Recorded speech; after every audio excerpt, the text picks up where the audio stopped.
If you don't feel thirsty, if you don't drink water, nothing is gonna happen, you're gonna be fine. It's only in America, in cold climate, everybody's carrying a bottle and sipping continuously because the marketing machines have done this to them that they must drink lots of water. Excessive consumption of water, especially if it's done in small sips, body absorbs. When it absorbs, the sodium levels, which are very delicately balanced, will drop. The rest of the body also is affected but may not be so noticeable, but in the brain, sodium levels dropping will lead to swelling of the brain. This does not mean your brain is growing. It means… swelling means it's a kind of sickness, okay? Not expansion of the brain, it's swelling up because of lack of sodium content. So because there's not enough sodium, more water goes into the brain, trying to supply the required sodium to keep the balance.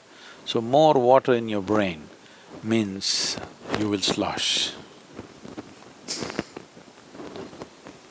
Psychological imbalances will come when you manage to absorb. See, if you drink lots of water at one go, body will decide how much to absorb, how much to throw out.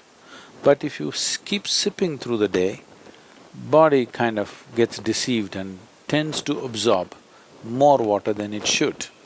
But let's say right now you drink 2 liters of water, all of it is not going to go into the system. What is needed, it'll take, rest of it will be shunted out.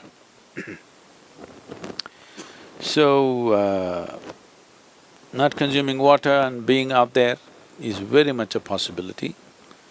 Nobody need to drink water simply because you think it's a good thing to do.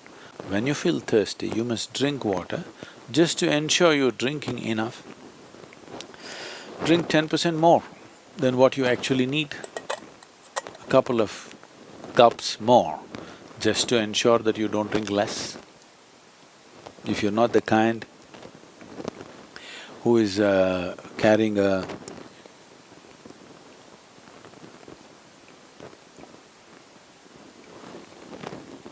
water bottle with you every minute of the day, then it's good to drink little extra water so that when the need comes, you have a certain amount of time before you can drink, that it's not an emergency. At the same time, when you need water, when you're thirsty, if you don't drink, it'll cause damage to the system. I would say, this may be very controversial, the medical fraternity will for sure protest on this, but they will come to it after maybe 20 years or 30 years.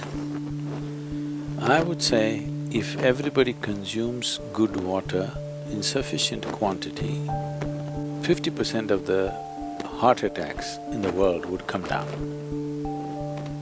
The damage to the heart is immense when the water that is needed is not there in the system. But when I say water, it is not just about drinking liquid water, you must eat high water content foods. If you eat a fruit, it's nearly 90% water. Vegetables and other things are over 70% water.